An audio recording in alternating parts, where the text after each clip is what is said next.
The Archaeological Survey of India, in response to directive from the Varanasi District Court in July 2023, has revealed groundbreaking results from its scientific survey of the Gyanvapi Mosque complex.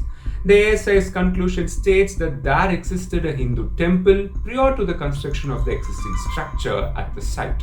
This development has significant implications as Hindu litigants have long contended that the mosque stands on the grounds of the original Kashi Vishwanath temple, which was allegedly destroyed in the 17th century. The ASI's report, submitted last month in a sealed cover, was opened and disclosed by the court on Thursday. Copies of the report have been provided to both Hindu and Muslim litigants involved in the ongoing dispute over the site. The report stated, and I quote, "Based on scientific studies, surveys carried out, study of architectural remains, exposed features and artifacts, inscriptions, art and sculptures, it can be said that there existed a Hindu temple prior to the construction of the existing structure." Now, what does the inscription reveal about the mosque's history?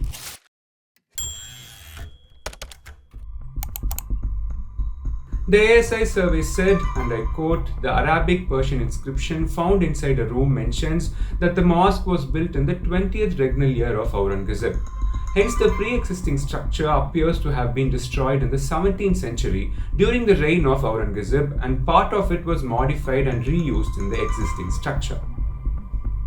But what evidence indicates pre-existing Hindu temple architecture?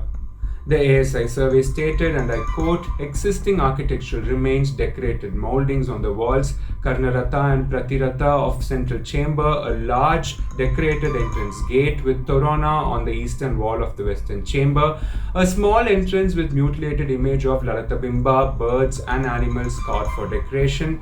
Based on art and architecture, these pre-existing structures can be identified as a Hindu temple." Sculptures of Hindu deities and carved architectural members were found buried under the dumped soil in cellar S2.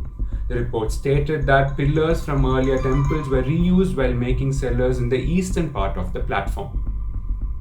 Under the headline "Pillars and Pilasters," the report stated, and I quote, "For the enlargement of the mosque and construction of Sahan, parts of the pre-existing temple, including pillars and pilasters, were reused with little modifications. Minute studies of the pillars and pilasters and corridors suggesting that they were originally part of the pre-existing Hindu temple. For the reuse in the existing structures, Vyala figures carved on either side of lotus medallion were mutilated, and after removing the stone mask from the corners, that space was decorated with floral design." What does the scratched out inscription reveal about the mosque's history?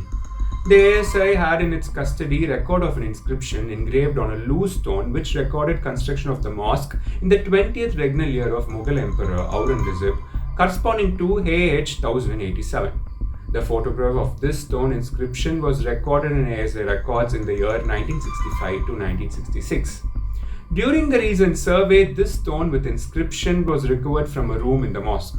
However, the lines relating to the construction of the mosque and its expansion have been scratched out. This is also brought out by the biography of Emperor Aurangzeb, Masr-i-Alamgiri, which mentions that Aurangzeb issued orders to the governors of all provinces to demolish the schools and temples of the infidels. On September 2, 1669, it was reported that according to the emperor's command, his officers had demolished the temple of Vishwanath at Kashi. What do the 34 inscriptions reveal about temple history? The ASI said, and I quote, "During the survey, a number of inscriptions were noticed on the existing and pre-existing structures. A total of 34 inscriptions were recorded during the present survey. These, it said, are in fact inscriptions on the stones of the pre-existing Hindu temples which have been reused during the construction of the existing structure. They include inscriptions in Devanagari, Grantha, Telugu and Kannada scripts." The report pointed out that 3 names of deities such as Janaratna, Rudra and Umeswara are found in these inscriptions. Terms such as Mahamukti Mandapa mentioned in 3 inscriptions are of great significance. The report stated that all the objects which were noticed during the scientific survey in the complex were duly noted. It also said that these objects include inscriptions, sculptures, coins, architectural fragments, pottery, and objects of terracotta, stone, metal, and glass.